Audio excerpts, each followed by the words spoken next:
ఇప్పుడు దేవుడు నీ దగ్గర ఉండాలని నువ్వు కోరుకుంటున్నావా? ఎంతమందికి కోరిక ఉంది దేవుడు నా దగ్గరే ఉండాలి, నాతోనే ఉండాలని? ఎంతమందికి ఉంది? ఆశ ఉంటే చేతులు ఎత్తండి, ఆశ లేకపోతే చేతులు ఏమి ఎత్తాల్సిన అవసరం లేదు. దేవుడు నా దగ్గర ఉండాలన్నా, నిత్యం ఉండాలని కోరుకుంటున్నా, నేను 2 చేతులు ఎత్తుతా, రోజు ఉండాలి నా దగ్గర. అంతేనా? దేవుడు నీ దగ్గర ఉండాలని మనసారా కోరుకుంటున్నావా? అట్లయితే మరి చదువు ఏముంది అక్కడ? వినయము గల వారి ప్రాణము నువ్వు జీవింప చేయుటకు వినయము గల వారి యొద్ద నేను నివసించుచున్నాను అన్నాడు. నేను చెప్పానా? అక్కడ ఉందా? సో దేవుడు మహోన్నతమైన పరిశుద్ధ స్థలంలో నివసించే దేవుడు వినయం కలిగిన వాళ్ళ దగ్గర కూడా ఉంటాడంట. దావీదు, గొర్రెలు కాసుకునే నిన్ను మహారాజుని చేశాడు. అతి గతి లేని, ఏ విలువ లేని, అవమానాల బతుకైన నీ బతుకుని ఘనపరిచి గొప్ప చేశాడు నా దేవుడు. ఏమిటి దావీదు నువ్వు చేసింది? ఉరియాని ఏం చేయించావు? ఉరియా భార్య అయినటువంటి బత్షెబాని ఏం చేశావు? అంటే దావీదు ఏం చేయొచ్చో తెలుసా? దావీదు రాజు. ఎవరక్కడ? చిత్త మహాప్రభు. ఈ నాతాను తీసుకెళ్ళి శిరచ్ఛేదం చేయండి అనొచ్చు. కేసు మాఫీ అయిపోయింది అనుకుని ఇతను తెలిసింది, ఇతను వేసేసేయండి అంటే అయిపోయింది. అన్నాడా? అనలా. సింహాసనం మీద నుండి లేచి పరుగున గదిలోకి వెళ్ళి సాష్టాంగపడి ఆడవటం మొదలుపెట్టాడు. అయ్యో దేవా, ఎంత తప్పు జరిగింది. శాప భయమున నేర్చుచు దావీదు తన పాప రూపము చూచుచు, శాప భయమున నేర్చుచు దావీదు తన పాప రూపము చూచుచు, వదలకుండగా ప్రభుని పదములు సంధించి, వదలకుండగా ప్రభుని పదములు సంధించి. ఒక్క మాట కోసం పాడా. తను చేసిన పాపానికి ఏమేం ఫలితాలు వస్తున్నాయో నాతాను చెప్పేశాడు. అయితే ఇది కాదు నాన్న, కరుణాపీఠము చేరరే, అది పాట. నేనేమో శరణంలో ఎత్తుకుంటా, వాళ్ళకేమో ఆ పాట ఏందో తెలియదు. పాపం వాళ్ళ బాధలు వర్ణనాతీతం. దేవునికి స్తోత్రం. శాప భయమున నేర్చుచు దావీదు తన పాప రూపము చూచుచు. అదే సౌలు అనుకో, వేసేసాడు రైండి అనేవాడు. ఎవరిని? నాతాన్ని లేపేసేవాడు. తన తప్పుని ఎత్తి చూపిన నాతాన్ని ఎత్తేసేవాడు. కానీ దావీదు అలా కాదు, గుండె పగిలిపోయింది.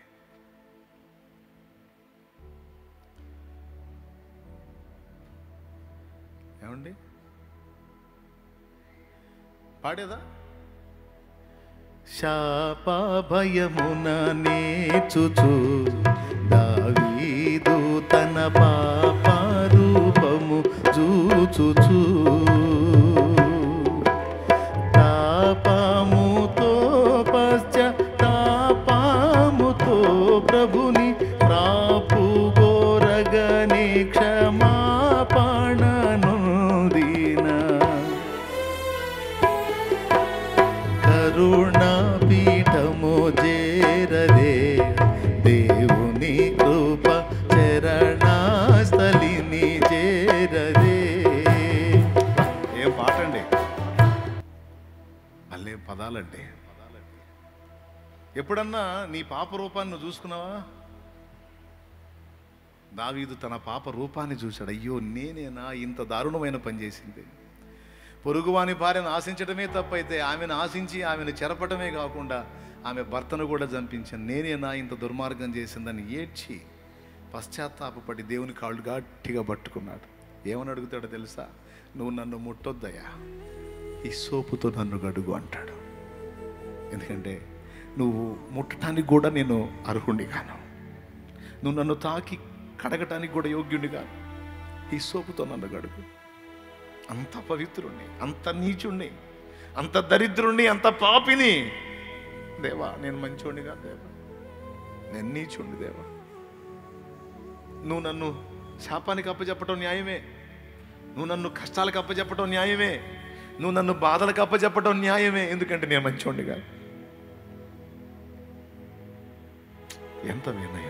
తప్పు జరిగినా, పొరపాటు పడినా, తేడా పడినా ప్రవక్త వచ్చి గద్దించగానే ప్రవక్తను ఏదో చేయమని ఆజ్ఞాపించలేదు, అహంకారంగా ప్రవర్తించను లేదు. కానీ పశ్చాత్తాపంతో అయ్యో నా పాపం నా దేవుడికి మరుగై ఉండలేదే, ప్రవక్తగా చెప్పి నన్ను నా దగ్గరికి పంపించాడా, అయ్యో దేవా నీ గ్రంథంలో రాశావా నా పాపాన్ని, అయ్యో దేవా నేను ఎంత పాపిని దేవా, ఇంత వికృతమైన పని నేను ఎట్లా చేశాను దేవా, నీ దావీదేనా ఇంత పని చేసింది, నీ దావీదేనా, అయ్యో దేవా అనుకుంటా పోయాడు. అంత వినయం కలిగిన వాడు కాబట్టి ఆ తప్పుని కనికరించి, కడిగి శుద్ధీకరించి, కొద్దిగా పనిష్మెంట్ ఇచ్చి తర్వాత తిరిగి దావీదును హక్కును చేర్చుకున్నాడు దేవుడు. ఇంకా చెప్పాలంటే ఆయన నరమాత్రుడుగా, మానవమాత్రుడుగా భూమి మీదకి వచ్చినప్పుడు ఆయన దావీదు కుమారుడా అనిపించుకోవడానికి ఇష్టపడ్డాడు. ఎందుకని దావీదు కుమారుడా అనిపించుకోవడానికి ఇష్టపడ్డాడు? దావీదు దగ్గర కొన్ని పొరపాట్లున్నా దావీదు దగ్గర వినయం ఉంది, దిద్దుకునే మనసు ఉంది. అందుకే ఆయన దగ్గర దేవుని సన్నిధి నిలబడి ఉంది. మీ అందరికీ చెప్పే ప్రేమపూర్వకమైన మాట, వినయం, దీన మనసు, విరిగి నలిగిన మనస్సును ఎవరు సాధన చేస్తారో నువ్వు ఎలాంటి పరిస్థితుల్లో ఉన్న దేవుడు నీతోనే ఉంటాడు. దేవుడు నీతోనే ఉంటాడు. కానీ గర్వం పనికిరాదు, అహంకారం పనికిరాదు. కొంతమందికి బాగా టెంపర్ ఎక్కినప్పుడు చూడాలా మనం, అమ్మ అట్లా కదా నేను వినను అని మహాపెడద్రంగా మాట్లాడతారు. ఎవరు చెప్పిన మాట మంచిదై అది నీకు ప్రయోజనకరమై నిజంగా నీలో ఒక లోపమే అయితే దిద్దుకునే మనసును కలిగి ఉండుట వినయం, దేవుడికి ఇష్టమైన మనసు.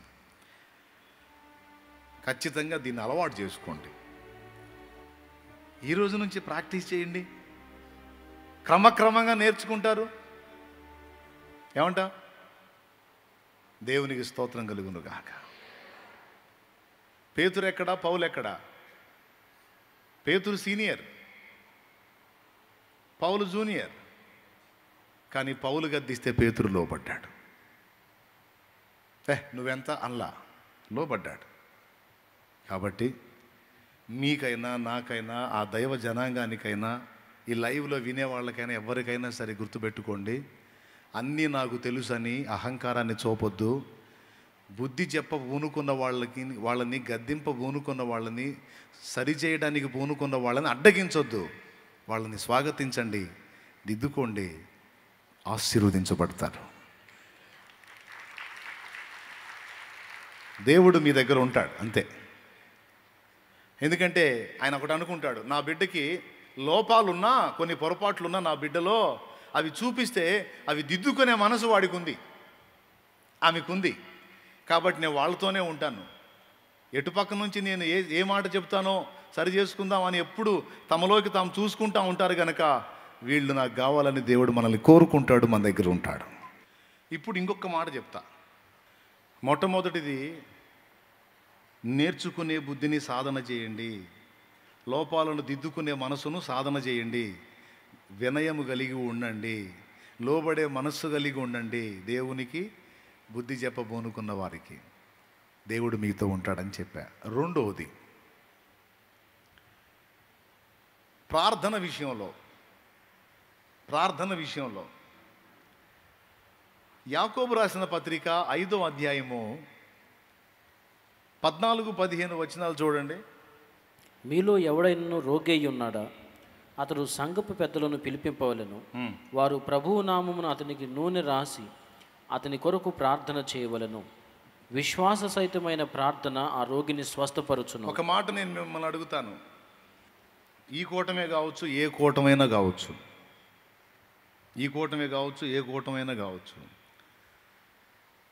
కూటమి అయిపోయిన తర్వాత ఎవరైతే ముఖ్య ప్రసంగికుడు ఉంటాడో, అంటే ఫర్ ఎగ్జాంపుల్ నేను మీకు వాక్యం చెప్పా, కూటమి అయిపోయింది, నా పక్కన ఉన్న వాళ్ళ చేత ప్రార్థనా సహాయం పొందగోరతారా? నేనే మీకు ప్రార్థన చేయాలని ఆశిస్తారా? అబద్ధాలు ఆడకుండా నిజం చెబుదాం. నేను చేతులు ఉంచాలని మీరు ఆశిస్తారు. ఓకే, ఆశీర్వాదం కోసం దైవజనుడు చేతులు ఉంచితే మనకు దీవెన, ఒక ఫీలింగ్ అది. అవునా? మీలో రోగులు ఎవరన్నా ఉన్నారనుకో, రోగుల్ని ఖచ్చితంగా నా దగ్గరే తేవడానికి ట్రై చేస్తారు. ఎట్లనన్నా నేను ఇక్కడ ఫైనల్ నిలబెట్టి అందరినీ ప్రార్థన చేపిస్తూ ఉంటే ఈ ప్రార్థన ఇక్కడ పడేసి అటుపక్కకు వచ్చి ఉంటారు, వెనక ఈ పక్క నుంచి వస్తాడని. ఎవడు?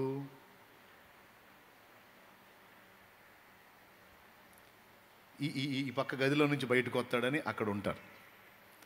తప్పు లేదు, రోగులు ఉన్నారు, వారికి స్వస్థత కోసం ప్రార్థన చేయడానికి మీరు ఆశిస్తారు. ఎంత మాత్రం తప్పు కాదు అది.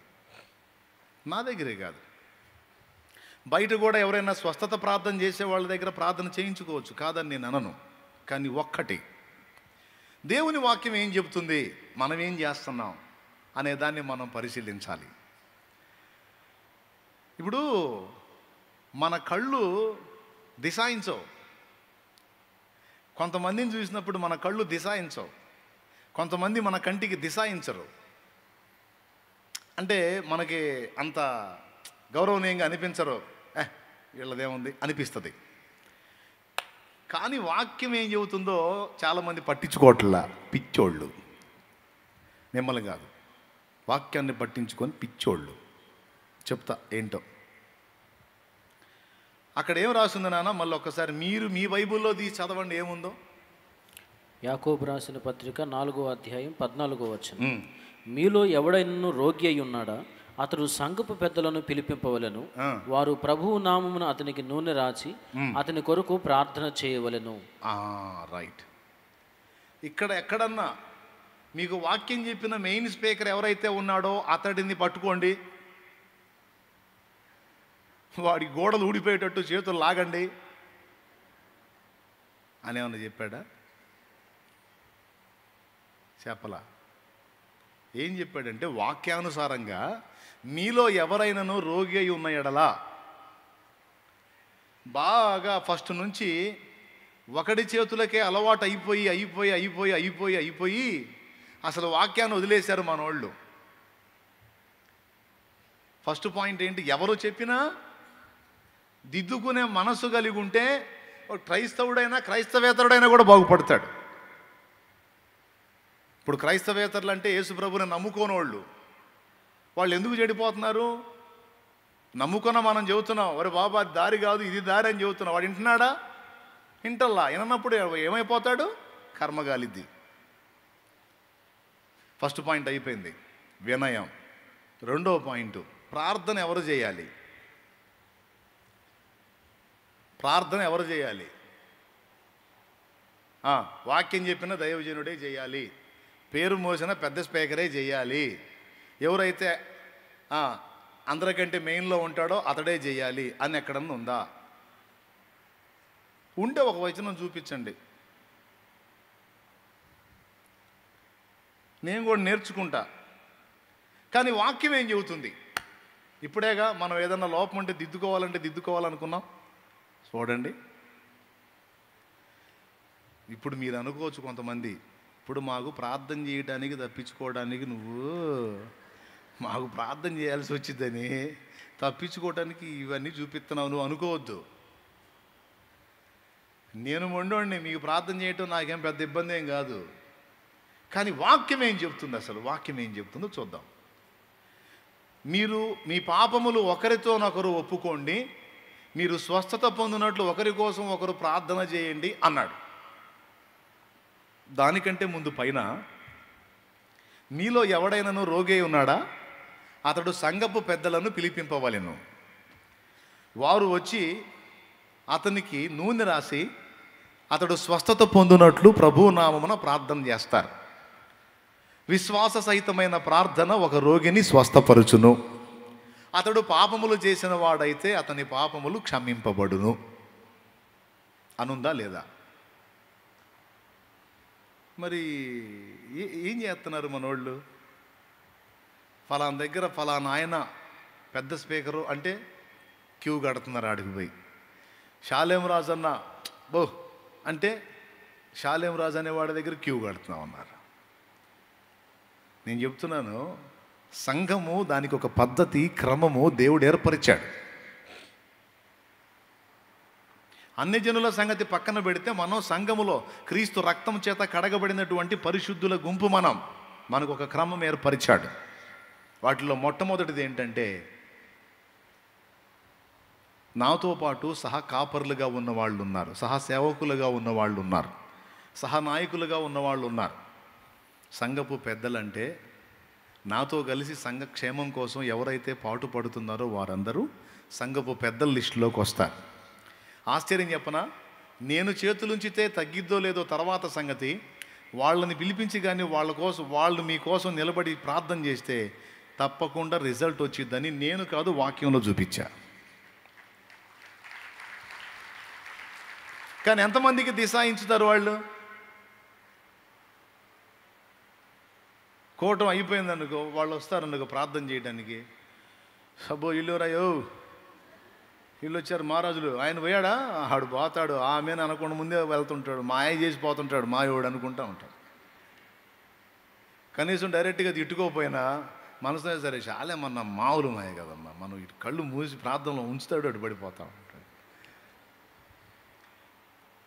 నేను ఇప్పుడు ఇంతసేపు మాట్లాడినోడిని, ఇంతగా ప్రయాసపడ్డోడిని 10 మంది మీద చేతులుంచి ఆశీర్వదించడం పెద్ద చాకిరా నాకు? ఒక్కసారి చెప్పండి, చాకిరా? కాదండి. ఇంత చేసినోడిని ఆ కొంచెం చేయటం నాకేం ఇబ్బంది కాదు. కానీ మిమ్మల్ని మిగతా సేవకులకు అలవాటు చేయాలన్నది వాక్యానుసారం. నేను మీ మీద చేతులుంచితే వచ్చే ఫలం కంటే కూడా నా సహోదరులు, నా తోటి సహదాసులు నూనె రాసి మీకు చేసే ప్రార్థనకు ఎక్కువ ఫలం ఉందని మీరు గ్రహించాలని, ఆ సాక్ష్యాలు తీసుకొని రావాలని నా ఆశ. ఇప్పుడు నేను మీ మీద చేతులు ఉంచితే ఘనత ఎవరికి? నాకు ఘనత. మీ మీద చేతులు ఉంచటం నాకు ఘనత. కానీ నేను అది కూడా లక్ష్య పెట్టకుండా మీరు స్వస్థత పొందినట్లేదుగో వాళ్ళు మీ మీద చేతులు ఉంచుతారు.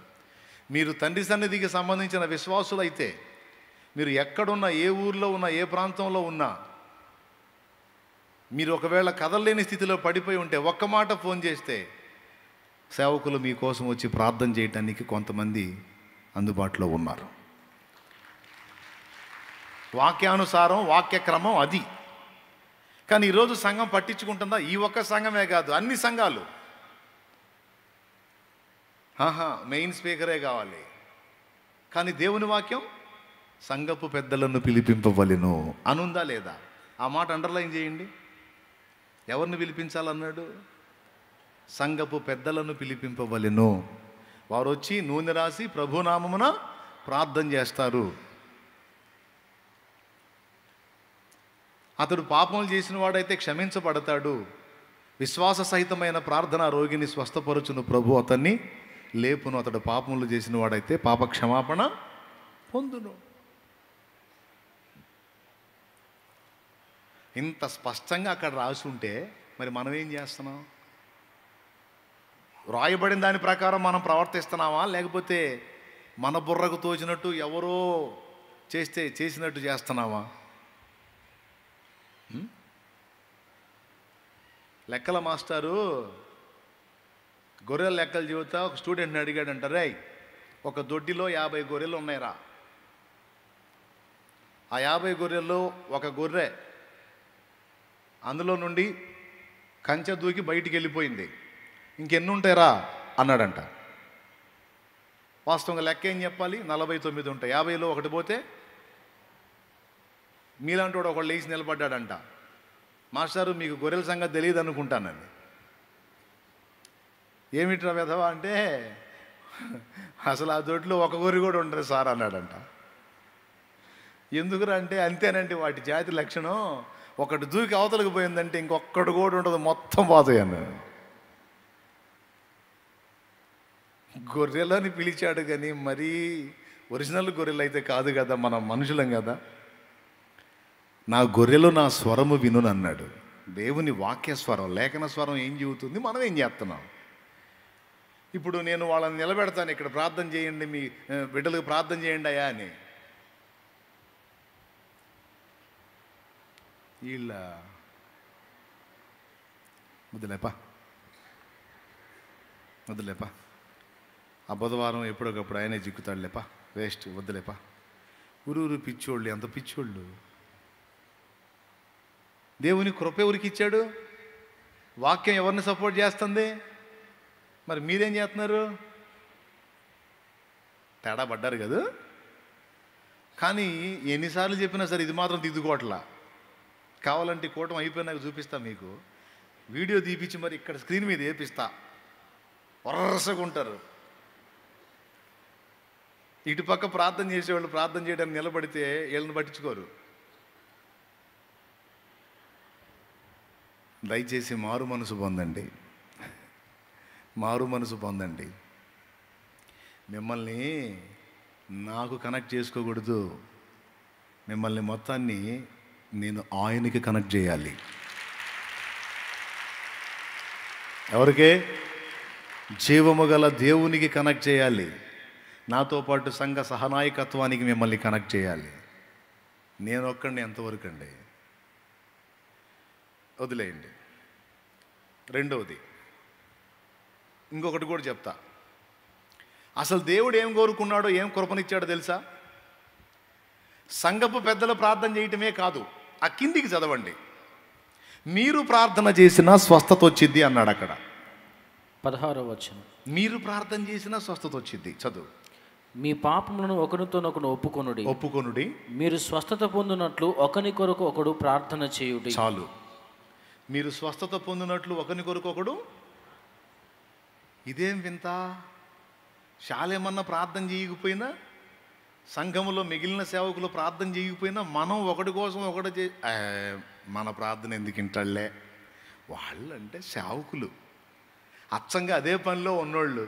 మనం పొద్దున పోతే సాయంత్రం దాకా ఆ పని ఈ పని చేసుకొని ఇంటికి వచ్చి సరిగా ప్రార్థనే సరిగా చేసుకోం మనం. వాళ్ళేడా మనమేడా అనిపించిద్దా లేదా నీ మనసుకి? నీకు నేను ఎవరన్నా అన్నావు ప్రార్థన చేయంటే ముందేం చేస్తావు? ఒక వెహికల్ నవ్వుతావు. నాకు కొంచెం ప్రార్థన చేయవా, నాకు బాగలేదు అని ఎవరైనా అడిగా అనుకో అంటాం. ఏందన్నా నవ్వామంటే, నేను ప్రార్థన చేసేది పిచ్చిదానా? నేనేమన్నా పాస్టర్నా? నేను ప్రార్థన చేస్తే ఎందుకు తగ్గిద్ది? శాలేమన్న చేయాలా? ఎవరు చేయాలా? శాలేమన్న చేయాలా, అప్పుడు తగ్గిద్ది. ఎంత పిచ్చోళ్ళు, ఎంత పిచ్చోళ్ళు అండి. ఇక్కడేం రాస్తుంది? మీరు స్వస్థత పొందినట్లు ఒకరి కొరకు ఒకడు. ఇంకొక వచనం కూడా చూపిస్తా. మార్కు సువార్త 16వ అధ్యాయం 17వ వచనం ఒక్కసారి తీయండి. నేర్చుకోండి. మార్కు సువార్త 16వ అధ్యాయం 17వ వచనం. నమ్మిన వారి వలన ఈ సూచక క్రియలు కనబడును. యేసు ప్రభు నిజమైన దేవుడని ఎంతమంది నమ్ముతున్నారో చేతులు ఎత్తండి. యేసు ప్రభు నిజమైన దేవుడు, రైట్. ఆయన నా పాపముల కొరకు చనిపోయి తిరిగి లేచాడు. నేను ఆయన యందు విశ్వాసం ఉంచి బాప్తిసం పొందాను అన్నోళ్ళు చేతులు ఎత్తండి. పొందారా? ఇప్పుడు మీరందరూ ఏ లిస్టులోకి వస్తారంటే, ఆయన్ని నమ్మిన వారి లిస్టులోకి వస్తారు. నమ్మితేనేగా ఇప్పుడు 3 సార్లు చేతులు ఎత్తింది, బాప్తిసం పొందింది, రైట్. బాప్తిస్మం పొంది తమ నమ్మకత్వాన్ని రుజువు చేసుకున్న వాళ్ళ ద్వారా ఏమేం జరుగుతాయో చూడు. ఏవనగా, నమ్మిన వారి వలన, నమ్మి బాప్తిస్మం పొందిన వారి వలన. అక్కాయ్ అయిపోయింది, అక్కాయ్ లే. దేవునికి స్తోత్రం. ఇంత కష్టపడి చూస్తుంటే ఉపయోగపడే సంగతి. మీరేది అడుగు చూస్తున్నారు ఏంది? ఎవరు కనపడ్డారు మీకు? ఆ అక్క ఎవరు? నాకే కనపడేది, మీకెందుకు? మీకే తెగ కనపడ్డాడు. వినండి, ఎక్కడొచ్చి ఆగాం? అదే నువ్వు చెప్పిన దగ్గరికి వచ్చి ఆగాం. నమ్మిన వారి వలన ఈ సూచక్రియలు కనబడును. అవేవనగా నా నామమున దయ్యములను వెళ్ళగొట్టుదురు. ఏమండి, ఇప్పుడు దయ్యాలు వెళ్ళగొట్టేదానికి ఒక పాస్టరు. ఆ పాస్టర్ పని ఏందో తెలుసా? ఎనీ టైం ఆ దయ్యాలు ఇక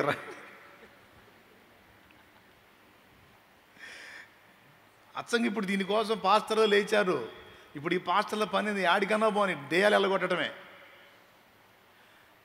దానికోసం కొంతమంది పాస్టర్లు లేచారు. అచ్చంగా వీళ్ళ పరిచర్య ఏంటంటే దయ్యాలను వెళ్ళగొట్టడం. నాకు అర్థం కాదు, ఇప్పుడు ఈ దయ్యాలను వెళ్ళగొట్టేదానికి లేచిన 4-5గురేనా? ఇంకా మిగిలిన వాళ్ళ దయ్యాలు పోవా? ఇక్కడ ఎంతమంది ఉన్నారో ఇంతమందిలో రక్షణ పొందిన వాళ్ళు ఎంతమందో, మారు మనసు పొంది బాప్తిస్మం పొంది ప్రభువుని సేవిస్తున్న వాళ్ళు ఎంతమందో, వాళ్ళందరూ కూడా గద్దించినప్పుడు దయ్యం పోయిద్ది. ఇది వాక్య సత్యం. షాలేం రాజాన్న గద్దిస్తే పోవటం కాదు, లేకపోతే దెయ్యాల పాస్టర్ ఎవడో ఉంటాడు, ఆ దెయ్యాల పాస్టర్ గద్దిస్తే పోవటం కాదు. నువ్వు గద్దించినా కూడా దయ్యం పోయిద్దని నేను చెప్పాలా? వాక్యం చెప్పింది చూడు. నమ్మి బాప్తీసం పొందావుగా, పొందిన వాళ్ళు చేతులు ఎత్తండి. బాప్తీసం పొందిన వాళ్ళు రైట్, నీకు కూడా ఈ కృప ఇవ్వబడింది. నేను చెప్పాలా? మార్కు సువార్త 16:17 చెప్పింది. నమ్మిన వారి వలన ఈ సూచక్రియలు కనబడినవేవనగా నా నామమున దయ్యములను వెళ్ళగొట్టుదురు, క్రొత్త భాషలు మాట్లాడుదురు, పాములను ఎత్తి పట్టుకొందురు, మరణకరమైనది ఏది త్రాగినను అది వారికి హాని చేయదు. ఆ తర్వాత వచ్చిన అందరూ ఒక్కసారి బైబిల్కి వెళ్ళి చూడండి. రోగుల మీద చేతులుంచినప్పుడు వారు స్వస్థత నొందుదురని వారితో చెప్పెను. రోగుల మీద చేతులుంచినప్పుడు వారి రోగములు మీకు వచ్చును అనుందా? కొంతమందికి అదొక భయం. ఈ మనిషి దెయ్యం వదిలిపోవాలని నేను గద్దిస్తే ఆ దెయ్యం నాకు పట్టిద్దేమో అని భయం. కొంతమందికి ఈ రోగం పోయేటట్టు ఈ మనిషి కోసం ప్రార్థన చేస్తే ఆ రోగం నాకు వచ్చిద్దేమో అని భయం. నాకు తగిలేరు ఎట్టంటి వాళ్ళు డైరెక్ట్గా నాతోనే అన్నారు, అన్నయ్య ఆ రోగం వచ్చిన వాళ్ళకి ప్రార్థన చేస్తే ఆ రోగం మనకొస్తే, ఊరి నీ విశ్వాసం సల్లంగుండా. ఇదేనా విశ్వాసం? ఇదేం విశ్వాసం అండి? నమ్మిన వారి వలన ఈ సూచక్రియలు కనబడినవేవనగా నా నామమున దయ్యములను చెల్లి. ఎవరో పాస్టర్ గారు వచ్చి గద్దిస్తే కాదురా తల్లి, నువ్వు ఆజ్ఞాపించిన దయ్యం వెళ్ళిపోయిద్దమ్మా. దేవుని అందలి ఆయన నామమందలి విశ్వాసం నీకుంటే, ఆయన నామమందలి నమ్మిక నీకుంటే అదొక్కటి చాలురా. నువ్వు గద్దిస్తే దయ్యం గడగడలాడిద్ది. ఏనాడైతే మారు మనసు పొంది బాప్తిస్మం పొంది ప్రభు బిడ్డవు అయిపోయావో నీకు అధికారం వచ్చిందమ్మా, నీకు అధికారం వచ్చిందయ్యా. నువ్వు రాజాదిరాజు కొడుకువి, కూతురివి. ఆయనకున్న అధికారం నీకు ఇచ్చాడు. శత్రు బలం అంతటి మీద మీకు అధికారం ఇస్తానని మాట్లాడాడు, ఇచ్చాడు. కానీ ఎంతమందికి విశ్వాసం ఉంది? వాక్యం ఎలా చెప్తుంటే జనం ఎలా చేస్తున్నారు, మీరు ఎలా చేస్తున్నారు? అంతటితో అయిపోయిందా? రోగుల మీద మీరు చేతులుంచినప్పుడు వారు స్వస్థత నొందెదరు అని రాస్తుంది. రోగుల మీద మీరు చేతులుంచినప్పుడు స్వస్థత కలిగిద్దని రాస్తుంది. ఎవరు చేతులుంచినప్పుడు? షాలేమన్న ఉంచినప్పుడు అని ఉందా? లేకపోతే ఇంకొక అన్నయ్య ఉన్నప్పుడు అన్నయ్య చేతులుంచినప్పుడు అని ఉందా? పాస్టర్లు మాత్రమే అని రాశాడు అక్కడ. మీకు దండం పెడతా చెప్పండి, పాస్టర్లు మాత్రమే చేతులుంచినప్పుడు రోగాలు తగ్గుతాయని రాస్తుందా? మరేముంది? మీరు అనగా నమ్మినవారు. అసలు అందరము ఆ సత్యాన్ని గుర్తెరగాలని దేవుడు కోరుకుంటున్నాడు.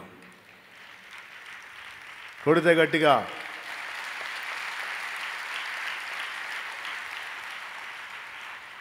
ఇప్పుడు కొద్దిమంది సేవకులే ఇలాంటి పరిచర్యలు చేస్తుంటే ఇంత హడావుడి జరుగుతుంది కదా. సంఘములో ఉన్న ప్రతి ఒక్కరూ కూడా ఇలా ఉజ్జీవింపబడి దయ్యములను వెళ్ళగొట్టువారైతే, ప్రార్థనా పరులైతే, రోగుల మీద చేతులుంచి వారిని స్వస్థపరిచే శక్తి పొందిన వారైతే ఎలా ఉంటుందో చూడు అసలు సమాజం. వేరే రకంగా ఉంటుంది ఇక సమాజం. ఇంతమంది ఉన్నారు ఈరోజు ఇక్కడ. ఇంతమంది మీకు ఇవ్వబడిన అధికారాన్ని మీరు గుర్తెరిగి ఆ అధికారాన్ని వాడకంలో పెడితే, నీ ఇరుగు పొరుగులను నీవే సంధిస్తే, వాళ్ళ కోసం నీవే ప్రార్థించి వాళ్ళ ఎదుట దేవుని కార్యాలు జరిగించి వాళ్ళ ఆత్మను రక్షిస్తే ఎంత ఉజ్జీవం వచ్చిందో తెలుసా? కానీ ఎంతమంది పట్టించుకుంటారు ఇది? ఎంతమంది దీన్ని సీరియస్గా తీసుకుంటారు? కొంతమంది పెదవి విరుస్తారు. ఊరుకు అన్నయ్య, నేను ప్రార్థన చేస్తే రోగం తగ్గటమైంది. దేవునికి స్తోత్రం కలుగును గాక. నేను చెప్పనా, ఒక వచనం మీకు చూపిస్తాను. నేను అపోస్తలుల కార్యములు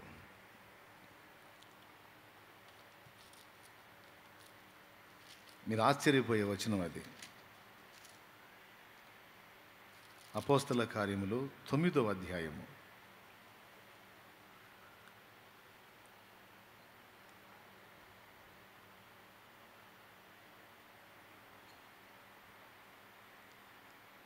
తీసుకున్నారా? అపోస్తలుల కార్యం 9వ అధ్యాయం. అక్కడ స్టోరీ మీకు తెలుసు. సౌలు దుర్మార్గుడు, క్రైస్తవ సంఘమును చెరబట్టి చిత్రవద చేస్తున్నటువంటి వ్యక్తి సౌలు. దమస్కు మార్గంలో అతడు వెళుతున్నప్పుడు సాక్షాత్తు యేసు ప్రభువే అతను దర్శించాడు. ప్రభు అతనితో కనబడి మాట్లాడినంతసేపు అతని కళ్ళు పనిచేశాయి. ప్రభు ఎప్పుడైతే అంతర్ధానం అయ్యాడో అతని 2 కళ్ళు మూయబడ్డాయి. పొరల్లాంటివి కమ్మేశాయి. ఆ కళ్ళు కనపట్టల్లా. అతడు తడవలాడుతూ ఉన్నాడు. ఈ 2 కళ్ళకి పొరలు కమ్మేశాయి.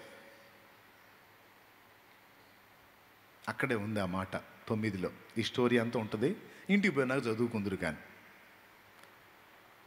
అంటే కంటికి జబ్బు వచ్చేసింది 2 కళ్ళకి. ఎందుకంటే డైరెక్ట్గా ప్రభువుని చూశాడు. ఆ కళ్ళకి శక్తి చాలా, పేషెంట్ అయ్యాడు, కంటి జబ్బు వచ్చేసింది. అతడు యూదా అనే వాని ఇంటికి వెళ్ళాడు. తార్సు వాడైన సౌలు దమస్కులో తిన్ననిది అనబడిన వీధిలో ఉన్న యూదా అనే వాని ఇంటికి చేరాడు. మీకు తెలుసా, ఆ సౌలే తర్వాత పౌలు. ఆ పౌలే పెద్ద సేవకుడు, అపోస్తలుడు. ఒక పెద్ద సేవకుడు, బోధకుడు, ప్రవక్త, సువార్తికుడు, అపోస్తలుడు, టాప్ 1 అపోస్తలుడు. అలాంటి అపోస్తలుడికి స్వస్థత ప్రార్థన చేసింది ఎవరో తెలుసా? ఒక సామాన్య విశ్వాసి. యా, లేదా? ఉందా? ఏబాయ్, ఉందా లేదా? అలాంటి అపోస్తలునికి, అలాంటి ప్రవక్తకి స్వస్థత ప్రార్థన చేసింది ఎవరు? అననీయ అని పిలుస్తాడు ప్రభు. దర్శనమందు చిత్తము ప్రభు నేనున్నానంటాడు. నీవు లేచి తిన్ననదనబడిన వీధికి వెళ్ళి యోదాను వాని ఇంట తారుసువాడైన సౌలుని గురించి విచారించు. నీవు వచ్చి అతని మీద చేతులుంచుట అతడు చూచి ఉన్నాడు అంటాడు. అంటే నీతో మాట్లాడినట్టే నేను అతనితో కూడా మాట్లాడాను. నువ్వు వచ్చి అతని మీద చేతులుంచి అతన్ని స్వస్థపరచటం అతడికి దర్శనంలో చూపించాను నేను. నువ్వు వెళ్ళి అతని మీద చేతులుంచు, నేను స్వస్థపరుస్తాను అన్నా. నాకు ఆశ్చర్యం అండి. ఆయన కాబోయే అపోస్తలుడు, కాబోయే ప్రవక్త, గొప్ప కాపరి, గొప్ప సేవకుడు. బైబిల్ గ్రంథంలో ఆయన పుస్తకాలు అందరి పుస్తకాల కంటే ఎక్కువ ఉండబోతున్నాయి. కావాలంటే చూడండి, బైబిల్లో అందరి పుస్తకాల కంటే ఎక్కువ పుస్తకాలు ఎవరి ఉన్నాయో తెలుసా? పౌలుయే ఉన్నాయి. రోమా పత్రిక, కొరింథీ పత్రిక, 1 కొరింథీ, 2 కొరింథీ, గలతీ, ఎఫెసీ, ఫిలిప్పీ, కొలసై, ఏమండి, తిమోతి 1, 2 పత్రికలు, తీతు పత్రిక, ఫిలేమోను పత్రిక, హెబ్రీ పత్రిక. ఈ పత్రికలన్నీ బైబిల్లో పుస్తకాలు అయిపోయినాయి. 66 పుస్తకాల్లో ఈయనవి ఎక్కువ ఉన్నాయి. అంటే ఆయన రాసినవి లేఖనాలైనాయి. ఆయన ఆశువుగా రాసినవి లేఖనాలయ్యి కోట్ల మంది ప్రజలకు మార్గదర్శకాలయ్యాయి. అలాంటి గొప్ప వ్యక్తి పౌలు. అలాంటి పౌలుకి ఈ 2 కళ్ళు స్వస్థత పొందడానికి స్వస్థత ప్రార్థన చేసిన వాడు సామాన్య శిష్యుడైన అననీయ అని మర్చిపోకూడదు.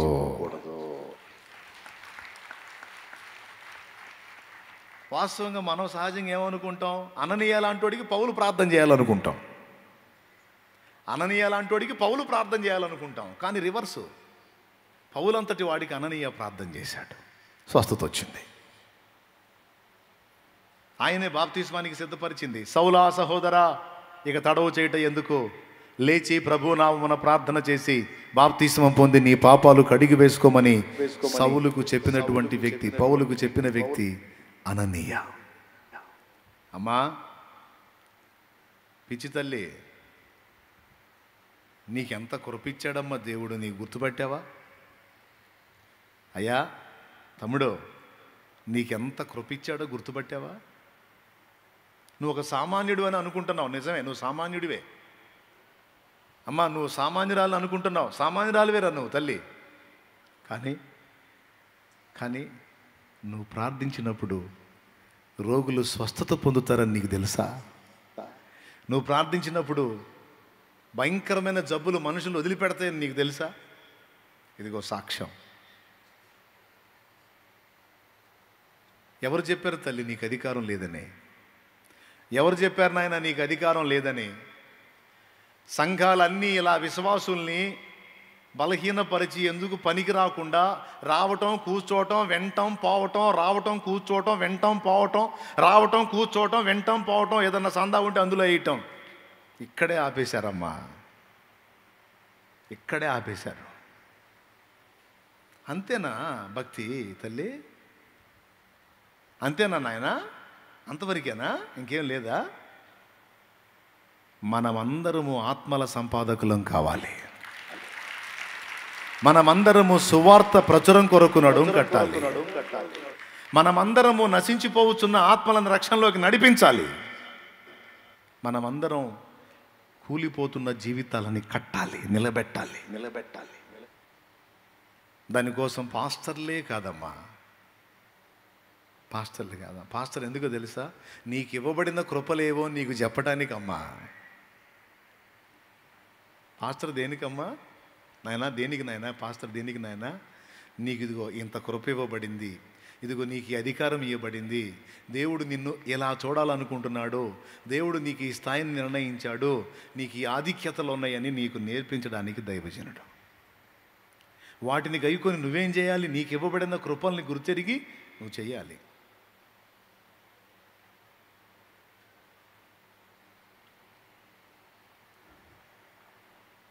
రెండు కళ్ళు లేని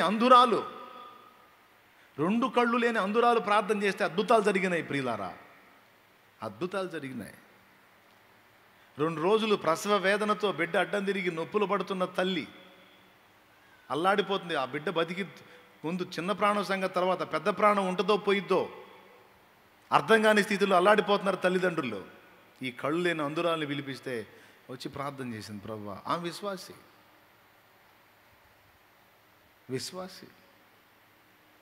ప్రభువా కార్యం చేయి తండ్రి, కృపచూపు నాయన, స్వస్థపరచు అని ప్రార్థన చేసి అంతే నిమిషాల్లోనే కానుపైపోయింది.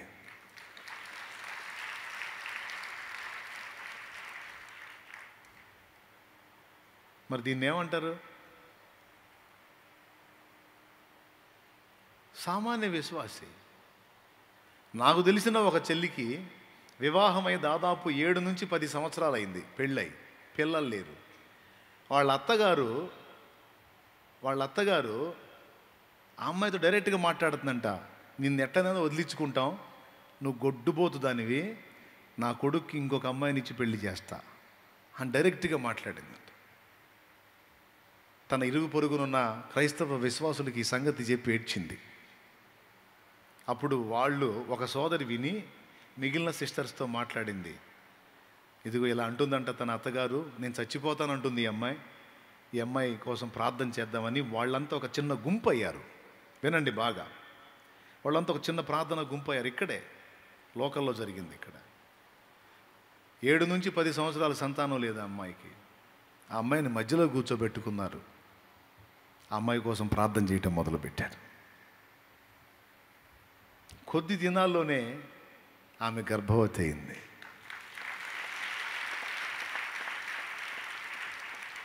అన్ని సంవత్సరాలు జరగని కార్యం విశ్వాసులే.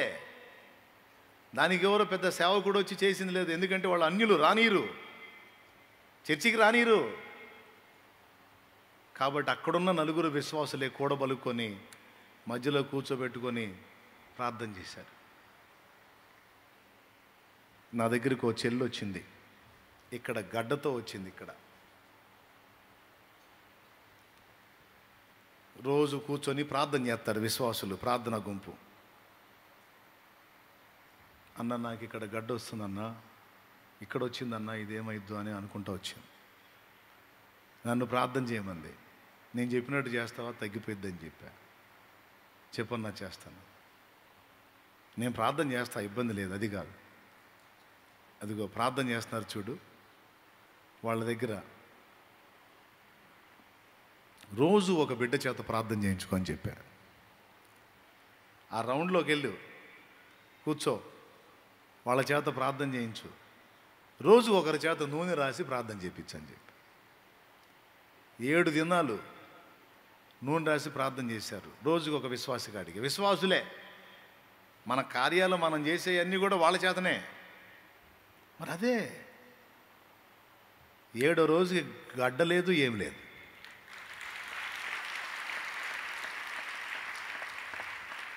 దేవునికి మహిమ కలుగును గాక. ఎందుకు చేయడు దేవుడు కార్యాలు? ఎందుకు చేయడు?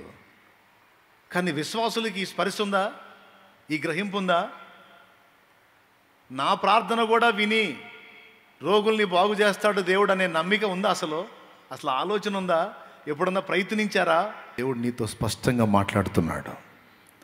నువ్వు కార్యోన్ముఖురాలివి కావాలి, నువ్వు కార్యోన్ముఖుడివి కావాలి. నువ్వు నడుం కట్టాలి.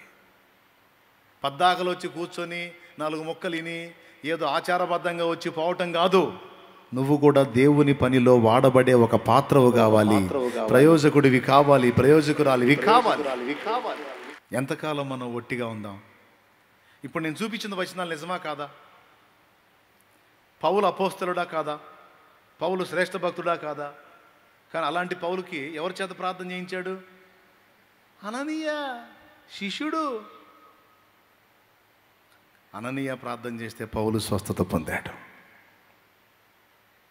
మరి నువ్వు ప్రార్థన చేస్తే దేవుడు కొడతాడా? నోర్మై నువ్వు చేయకూడదు అని ఎక్కడన్నా రాశాడా? ఇంకా చెప్పాలంటే నువ్వు ప్రార్థించాలనే కోరుతున్నాడు ఆయన. నువ్వు ప్రార్థించాలి, కార్యాలు నీ ప్రార్థన విని కూడా కార్యాలు చేయాలని దేవుడు ఆశిస్తున్నాడు. చాలామంది విశ్వాసులు చెమిటి వాళ్ళు అయిపోయారు. ఎన్నిసార్లు చెప్పినా మూర్ఖులైపోయారు. వినేదంతా వింటారు, ఆచరణలోనికి రాదు. కూటం అయిపోగానే మళ్ళీ ఎప్పటికాలు ఇట్టిట్టే. ఎప్పుడుకు మారుతారో ఏమో నాకు అర్థం కావట్లే. నేనేమన్నా తమిళం చెబుతున్నానా లేకపోతే కన్నడ చెబుతున్నానా? నేను అచ్చ తెలుగులోనే చెబుతున్నాను కదా, వీళ్ళకి ఎందుకు అర్థం కావట్లేదు? ఒక్కోసారి జుట్టు పీక్కుంటాను. నేను స్పష్టంగా చెప్తున్నాను. నేను నీ ప్రార్థనకి పట్టుంది. ఇంకొక వింత చెప్పనా? కొంతమందికి అనేక సంగతుల గురించి ప్రార్థన చేస్తారు కానీ విశ్వాసం ఉండదు.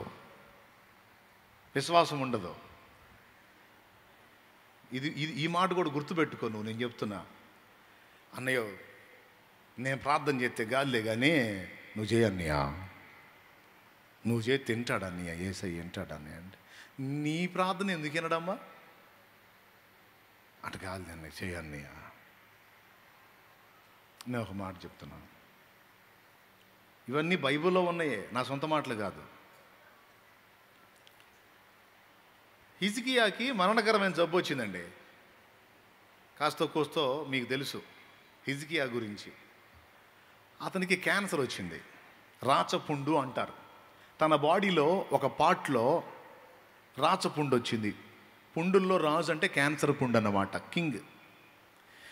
ఎందుకంటే ఏ పుండుకైనా మందేస్తే తగ్గిద్ది, కానీ క్యాన్సర్కి లేదు, అది వస్తే తగ్గదు. బాగా వినండి. అది వచ్చింది హిజ్కియాకి. ప్రార్థన చేసి ఉంటాడు, ఏందయ్యా ఇదేం తగ్గట్లేదు, ఎన్ని వైద్యాలు చేశారో రాజవైద్యులు, ఎంత వైద్యం చేసినా ఇది తగ్గట్లేదు ఈ క్యాన్సర్ పుండు, అసలు నేను బతుకుతానా పోతానా అని అడిగాడు. అప్పుడు దేవుడు ప్రవక్త అయిన యెషయాను పంపించాడు.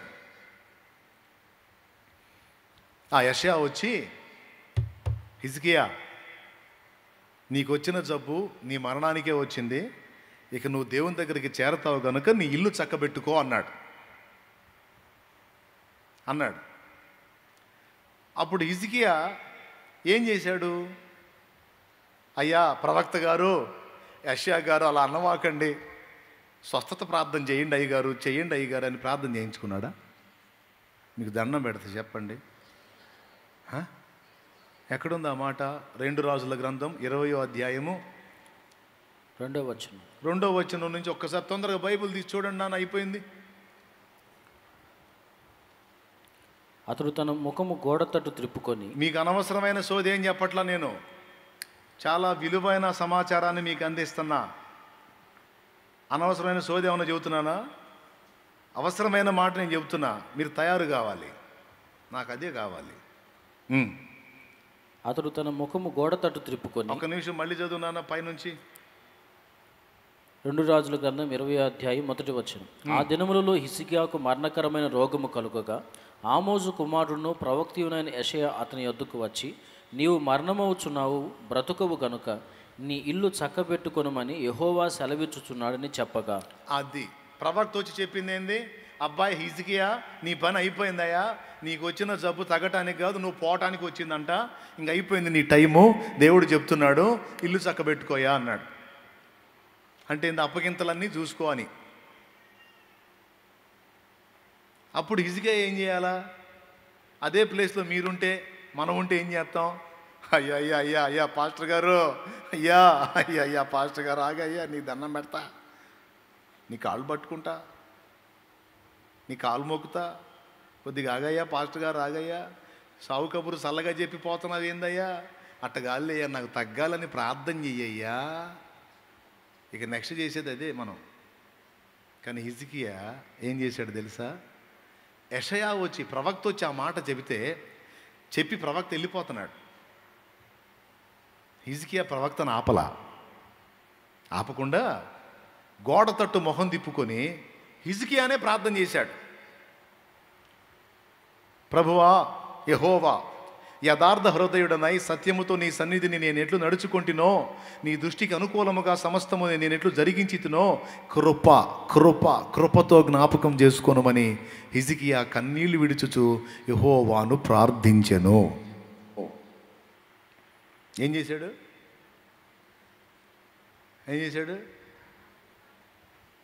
తడవకో పాస్టర్ని పిలిపించాడా? స్వస్థత ప్రార్థన చేసే పాస్టర్ ఏడున్నాడు? దేవులాడా? మా చెప్పురా తల్లి. లేకపోతే కనపడ్డ వాళ్ళందరికీ అయిపోయింది నా పని అని చెప్పి ఏడవటం మొదలు పెట్టాడా? ఏం చేయలే, తనే ప్రార్థన చేశాడు. తనే నోరు తెరిచి, దేవా ఏమిటి నా పరిస్థితి అని దేవుడికే మొరపెట్టాడు.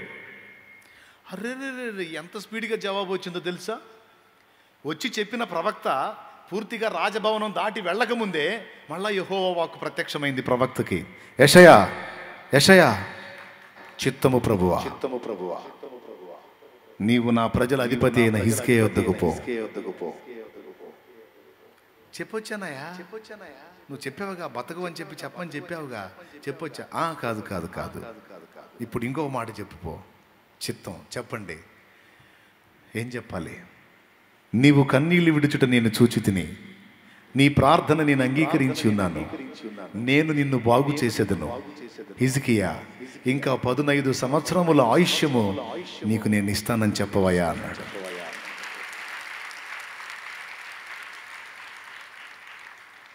ఎవరు ప్రార్థన చేస్తే?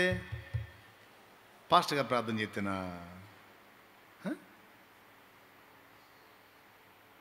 ఇదేం అలవాటు అండి, నాకు అర్థం కాదు. ఇదేం అలవాటు నాకు అర్థం. నేను కోరుతున్నాను, ఏం కోరుతున్నానంటే ఎవరి మీదనో నువ్వు ఆధారపడటానికి లేదు. నీకు దేవునికి డైరెక్ట్గా కనెక్షన్ ఉంది. నీ ప్రార్థన వినబడిద్ది, నీ ప్రార్థన ఆయన సన్నిధికి వినబడిద్ది, ఆయన సన్నిధికి చేరిద్ది. దేవుడేమి చెవిటోడు కాదు. అట్లా గోడ తట్టు ముఖం తిప్పుకొని 2 ముక్కలేనండి ప్రార్థన. ఏమయ్యా, నీ ఎదుట నేను యథార్థంగా ఎట్ట బతికానో నీకు తెలియదా? నీ సత్యమును అనుసరించి నేను ఎలా నడుచుకున్నానో తెలియదా? దేవా, ఏంటి నన్ను ప్రాణం తీసుకుంటావా? నాకు ఇంకా బ్రతకాలని ఉంది అని ఏడ్చాడు. అంతే. అద్భుతం జరిగింది. నడిమిశాలలోనికి ఇంకా పూర్తిగా వెళ్ళలేదు యెషయా. వెంటనే దేవుడు పిలిచి పోయి చెప్పమని చెప్పాడు. నాయనా, ఈ వచనాలన్నీ కలిసి ఏం చెప్తున్నాయి? ఇప్పుడు 4 సంగతులు. మొట్టమొదటిది, సంఘపు పెద్దలు చేసే ప్రార్థన దేవుడు వింటాడు. నువ్వు దెయ్యాలను వెళ్ళగొట్టడానికి దేవుడు నీకు అధికారం, పెద్దగా చెప్పండి, ఇస్తాడా ఇచ్చాడా? కన్ఫర్మ్, డౌట్ లేదుగా. ఇస్తాడా ఇచ్చాడా? గట్టిగా ఇంకోసారి. ఏంటిది? దెయ్యాలను వెళ్ళగొట్టే రోగుల మీద నువ్వు చేతులుంచినప్పుడు నీ ప్రార్థన కూడా విని దేవుడు స్వస్థపరుస్తాడా లేదా? పెద్దగా ఎవరు ప్రార్థన చేస్తే? పాస్టర్ గారు ప్రార్థన చేస్తే, చాలేమన్నా చేస్తే కాదు, నువ్వు ప్రార్థన చేస్తే స్వస్థత వచ్చింది. దేవునికి మహిమ కలుగునుగా. నాలుగవది, నువ్వు ఇతరుల కోసం ప్రార్థన చేయటం, ఇతరులు నీ కోసం చేయటమే కాదు, నీ నిమిత్తం నువ్వు చేసిన ప్రార్థన కూడా దేవుడు వింటాడు. ఇతరుల కోసం నువ్వు చేసే ప్రార్థన వింటాడు. నీ కోసం నువ్వు అడగవలసి ఉన్నది, అది కూడా దేవుడు వింటాడు. ఏంది ఇట్లా ఉంది పరిస్థితి, మరి అన్నకి చెప్పకపోయావా? చెప్పా, అన్నకి చెప్పాలే, అన్న చేస్తాడు, చెప్పా. ఇదేంటిది? Remote control. అదేంటిది? ఇదేంటిది? చెప్పా, అన్నకి చెప్పా, అన్న చేస్తాడు. అన్న చేస్తాడా? అన్న కలిపి కొడతాడు. ప్రభువా, నా బిడ్డలందరినీ దీవించు, వారికి ఉన్న రోగాలు స్వస్థపరచు, వాళ్ళ కష్టాలు తీర్చి కలిపి కొడతాడు. ఎంతమంది పేర్లు చదవాలంటే రాకడొచ్చిద్ది. పచ్చి నిజాలు మాట్లాడతానే ఉన్నదన్నాడు చెబుతా, నమ్మితే నమ్మండి, లేకపోతే లేదు. దేవునికి స్తోత్రం. నాటకాలు ఉండవేడా, ఉన్నదన్నాడు చెబుతా. ఎందుకు మళ్ళీ ఇంతమంది పేర్లు చదవాలంటే ఎంత టైం పట్టిద్దండి? అసలు ఎవరు గుర్తుంటాయి? ఈ లిస్ట్ రాయాలంటేనే అట్లాంటి ఏముండవు. నాయనా, నన్ను నేనే కాపాడుకోలేను, ఇంతమంది బిడ్డల్ని ఎలా కాపాడుతాను తండ్రి? వాళ్ళకి నాకు నువ్వే దిక్కని కలిపి కొడతాను నేను దేవుడికి. అంతే. ఎవ్వరికి వాళ్ళు ఇది నేర్చుకోవాలి. వ్యక్తిగతంగా ఇతరుల కొరకు ప్రార్థించుట, నీ నిమిత్తము నువ్వు ప్రార్థించుట, ఇతరుల రోగాల కోసం ప్రార్థన చేయుట, అవసరమైతే చేతులు ఉంచుట, స్వస్థపరచుట. అరే నమ్మరే, నేను ఇప్పుడు చెప్పినవన్నీ వచనాలు బైబిల్లో ఉన్నాయా లేవా? ఎంతమంది చూశారు? రైట్. ఇక నుంచి మీరు ఎట్ట తయారవుతారో చూడాలి. మీరు ఏ విధంగా తయారవుతారో ఇదిగో, నేను మీలాంటోడ్నే. నేనేమి అడవుల్లోంచి రాలా. మీరు ఎలా పుట్టారో నేను అంతే పుట్టా, మీరు ఎలా పెరిగారో నేను అలానే పెరిగా. ఇప్పుడు మీరు ఎలా ఉన్నారో, నేను చొక్కా ప్యాంటే వేసుకుంటున్నాను. నేను కూడా జంక చర్మాలు, తోలు దట్టీలు ఏమి వేసుకొని నేనేమి స్పెషల్గా ఏం లేను. భక్తి జీవితం అందరికి ఒకటే. ఇప్పుడు నేను ఇలా ఉండి, మీలానే ఉండి, నేను భక్తి సాధన చేసి సమాజంలో ఒక సభ్యుడిగా కొనసాగుతూనే 10 మందికి ఆశీర్వాద కారణంగా నేను తయారైనట్టు నువ్వు కూడా తయారు కావాలి. నేనేం అడవిలోకి పోవాలా, ఊళ్ళోనే ఉన్నా. నువ్వు కూడా అడవిలో పోవాల్సిన అవసరం లేదు. ఊళ్ళో ఉండే రాజయోగిలాగా భక్తి సాధన చేయొచ్చు. నీకు వింతైన విషయం చెప్పనా? పోలీసు వాళ్ళు తెలుసు కదా మీకు, అసలు వాళ్ళ ఫీల్డ్కి భక్తికి అసలు సంబంధమే లేదు. కానీ నాకు తెలిసిన కొంతమంది బిడ్డలు ఉన్నారు పోలీస్ డిపార్ట్మెంట్లో, గొప్ప సేవకులు ఉన్నారు. తెలుసా మీకు? గొప్ప సేవకులు ఉన్నారు పోలీస్ డిపార్ట్మెంట్లో, జాబ్ చేసుకుంటూ సేవ చేస్తున్నారు. భక్తులు జాబ్ చేసుకుంటూ సేవ చేస్తున్నారు. వాళ్ళకి అసలు వాస్తవంగా వాళ్ళ ఫీల్డ్ ఏంది? వాళ్ళు వాళ్ళు వాళ్ళు వ్యవహరించేది దొంగలతో, హంతకులతో, ఈ తేడాలతోనేగా. వాళ్ళు నోరు తెరిస్తే ఏమన్నా పవిత్ర పదాలు ఉంటాయా? వాళ్ళు నోరు తెరిస్తే వాళ్ళు ఆప్యాయంగా పలకరించే పదం ఏంటి? చెప్పురా